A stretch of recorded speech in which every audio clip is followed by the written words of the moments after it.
গল্পটা শুরু হয়েছিল ২০২৪ সালের শেষ পর্যায়ে। সদ্য এইচএসসি পাশ করা ছেলেটাকে যদি তখন কেউ বলতো তুমি একদিন ভিডিও এডিটিংয়ে পারদর্শী হবে, হয়তো সে তখন বিশ্বাসই করতো না। কিন্তু জীবন তো সবসময় পরিকল্পনা মাফিক চলে না, তাই না? একটা অজানা কৌতূহল, ইউটিউবে দেখা কয়েকটা ভিডিও আর অনলাইনে দেখা একটা কোর্স, এভাবেই শুরু হয়েছিল সেই পথ চলা। প্রথম দিকে সব কিছু জটিল মনে হচ্ছিল। Adobe Premiere Pro, after effects নামগুলো শুনলে মাথা ঘুরে যেত। ক্লাসের সময় মাঝে মধ্যে ডিমোটিভেট হয়ে যেত। মাথায় শুধু একটা কথাই বারবার ঘুরপাক খেত, সে কি পারবে? কিন্তু ধৈর্য আর একটুখানি সাহস, সাথে মেন্টরের মোটিভেশনাল স্পিচগুলো তো থাকছেই। এগুলোই আজ বদলে দিয়েছে সব কিছু। আজ সে তার নিজের হাতের কাজ দেখে অবাক হয়ে যায়।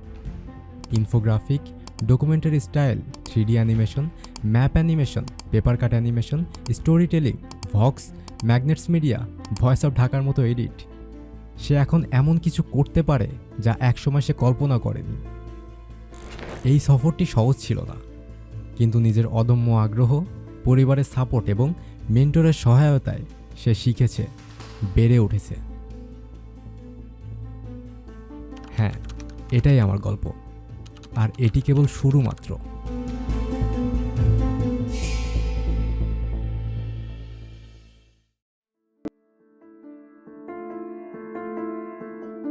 হাই, আমি তানভীর খন্দকার। আমি একজন ভিডিও এডিটর। আমি সময় ও মুহূর্তকে এক ফ্রেমে বন্দি করি। যেখানে অন্যরা শুধুমাত্র একটি ভিডিও দেখতে পায়, সেখানে আমি দেখি সম্ভাবনার এক নতুন দিগন্ত। আমার কাজ হলো দৃশ্যের মধ্যে জীবন্ত গল্প খুঁজে বের করা, শব্দে রং ঢালা এবং একে একে জীবনকে ভিডিওর মাধ্যমে রূপান্তরিত করা। আমি জানি একটি সঠিক কাট, একটি নির্দিষ্ট ট্রানজিশন কিংবা একটা ভিজুয়াল পরিবর্তন, এইসব ছোট ছোট পরিবর্তনই দর্শকের হৃদয়ে স্পর্শ করতে পারে। এই যাত্রার প্রতিটি মুহূর্তে আমি শুধুমাত্র একটি ভিডিও এডিট করিনি, আমি আমার চিন্তাভাবনা, আমার সৃজনশীলতা এবং কল্পনা শক্তি একত্রিত করেছি। চলুন একটি গল্পের মাধ্যমে সবকিছু উপস্থাপন করি।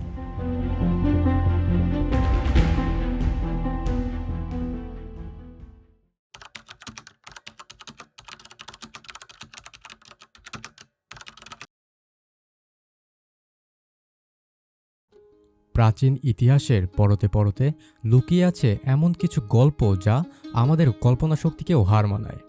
এক রহস্য যা শতাব্দীর পর শতাব্দী ধরে মগ্ন রেখেছে পৃথিবীর সবচেয়ে উজ্জ্বল মস্তিষ্কগুলোকে। এক সৃষ্টির গল্প যা কখনো প্রশ্নের, কখনো বিস্ময়ের, আর কখনো অপার মুগ্ধতার উৎস। কিন্তু এই গল্পের শেষে কি সত্যি কোনো উত্তর আছে, নাকি এটি এক এমন ধাঁধা যা মানব সভ্যতার জন্য চিরকাল অধরা হয়ে যাবে? চলুন খুলে দেখা যাক সেই রহস্যের দরজা।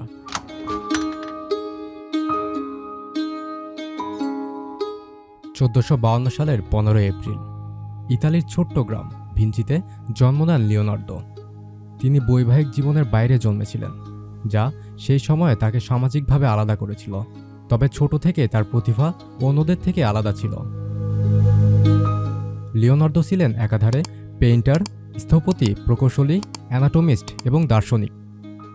তার নোটবুকে পাওয়া স্কেচগুলো ভবিষ্যতের হেলিকপ্টার, সাবমারিন, এমনকি যুদ্ধযানের ধারণা দিয়েছে। তবে তার সবচেয়ে বড় অবদান শিল্পকলায়।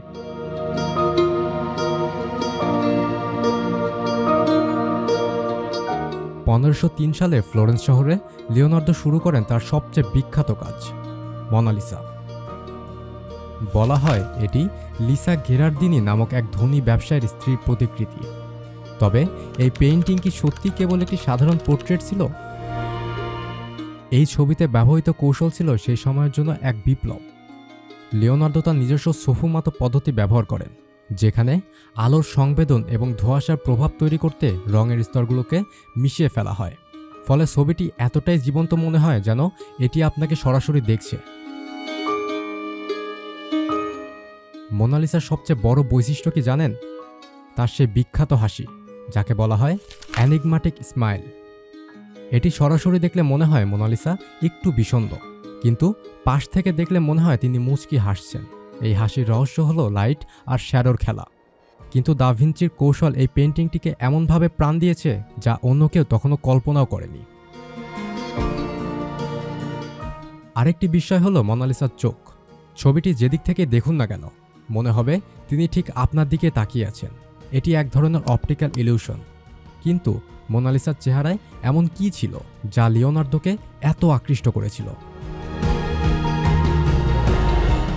কেউ বলেন লিসা গেরার্দিনি আসলে একটি প্রতীক। লিসা ছিলেন লিওনার্দোর কল্পনার নারী।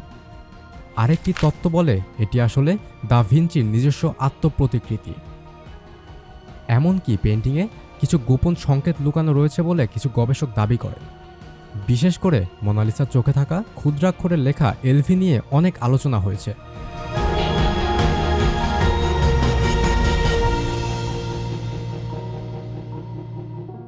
1911 সালে লুভ্র মিউজিয়াম থেকে চুরি হয় মোনালিসা। এই ঘটনা শিল্পের জগতে তোলপাড় সৃষ্টি করে দেয়। 2 বছর পর এটি উদ্ধার হয়। চুরির পর থেকে ছবিটি বিশ্বব্যাপী পরিচিতি পায়। আজ লুভ্র মিউজিয়ামে প্রতিদিন হাজার হাজার মানুষ আসে শুধু মোনালিসার একটি ঝলক দেখার জন্য।